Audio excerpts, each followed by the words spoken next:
এসেছে আমার সাথে, কিন্তু দেখছে ম্যাচ। আমি তো ফালতু বসেই ছিলাম।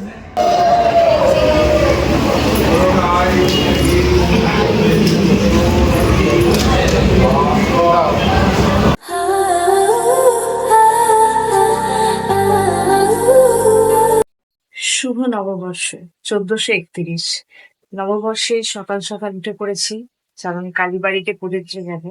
আজকে যেহেতু দিনটা শুভ, সে কারণে মা কালীর দর্শন করতে আর পুজো করতে সবাই যায়, তাই ভিড়টা একটু বেশিই হয়। তো দেখা যাক কতটা কি তাড়াতাড়ি যেতে পারি, কতটা কি লাইনে দাঁড়াতে হচ্ছে। আমরাও তাড়াতাড়ি যাওয়ার চেষ্টা করবো। তো চলো গাইজ। পয়লা বৈশাখে যেহেতু সাদা লালই সবাই পরে, সেই জন্য আমি সাদা লালের ওপরই একটি শাড়ি বেছেছি আর পরেছি। তোমরা একটু কমেন্টে জানিও আমার এই শাড়িটা আর আমার এই লুকটা কেমন লাগছে। আমরা বেরিয়ে পড়েছি মন্দিরের উদ্দেশ্যে। ওই যে আমার হাজবেন্ড, আমরা এবার স্কুটি করে যাব। মিষ্টি নিয়ে নিয়েছি, ওখানে তো ডালা পাওয়া যায়, ডালা কিনে নেব। একবার হাই করে দাও। তো আমরা এসে পৌঁছালাম বিষ্ণুপুর কালীবাড়িতে। আমরা 7টা নাগাদ পৌঁছেছিলাম, তো এসে দেখি ওমা কি ভিড়, কি লাইন। যাই হোক, একটা শুভ দিন, পয়লা বৈশাখ, নববর্ষ বাঙালির। তো এই দিনে তো সবাই আসবেই। তো যাই হোক, আমরা ডালা কিনলাম পুজোর জন্য, তারপরে ভেতরে প্রবেশ করলাম।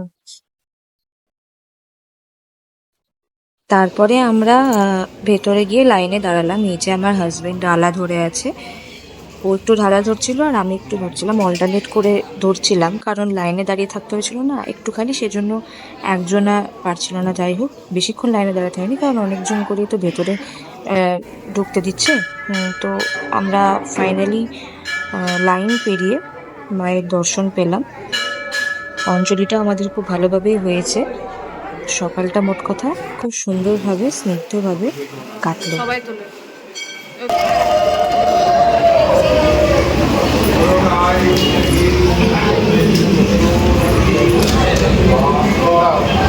আমাদের পুজো দেওয়া শেষ, এবার আমরা তারপরে আমরা বাড়ি পৌঁছালাম। বাড়ি গিয়ে একটুখানি সেরে সুরে তারপরে লাঞ্চ করলাম। লাঞ্চে চিকেনটা জাস্ট ফাটিয়ে হয়েছিল।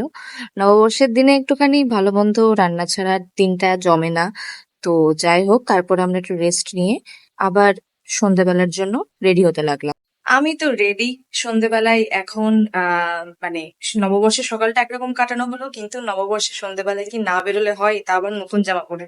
তো আমি খুব এক্সাইটেড। আমি এখনো জানি না যে আমি কোথায় যাচ্ছি, আমার হাজবেন্ড আমাকে কোথায় নিয়ে যাচ্ছে, এটা একটা সারপ্রাইজ আছে। তো উম চলো বন্ধুরা, যাওয়া যাক, দেখা যাক যে কোথায় যায়। এটা হচ্ছে আমার ফুল লুক। তোমরা অবশ্যই কমেন্টে জানিও যে আমার এই নতুন কুর্তিটা কেমন লাগছে। পয়লা বৈশাখে এতটাই ভিড় ছিল যে আমরা সোজা রাস্তা দিয়ে না গিয়ে আমাদের সেই মোল্লাগড়ের ধার দিয়ে ঘুরে ঘুরে যেতে হলো। আমরা রেস্টুরেন্ট যাচ্ছিলাম, সোনালী বাংলা। তো ওখানে যেতে আমাদের অনেক জ্যামে পড়তে হয়েছে, আর পৌঁছাতে প্রায় আধ ঘন্টা টাইম লেগেছে। তো জ্যাম কাটিয়ে ফাইনালি পৌঁছালাম। এখানে গেলে আমার ফেভারিট চিংড়ি কাবাবটা নিই। আমাদের দুজনারই এটা খুব পছন্দের স্টার্টার। আর এসেছে আমাকে নিয়ে, কিন্তু সুমনা ম্যাচ দেখেই গেল। যাই হোক, ওখানে তো আমি ফালতু বসেই ছিলাম আর নিজের খাবার খাচ্ছিলাম। তো আজকে এখানে আমাদের নববর্ষের ভিডিওটি শেষ করলাম। তো তোমরা অবশ্যই জানিও আমার এই ছোট ব্লগটি কেমন লাগলো, আর আমার এই আজকের লুকগুলো কেমন লাগলো কমেন্টে জানিও। আর তোমরা অবশ্যই জানিও যে তোমরা নববর্ষ কেমন ভাবে কাটাবে। তো লাইক, কমেন্ট, শেয়ার করো আর সাবস্ক্রাইব করতে ভুলো না। টাটা।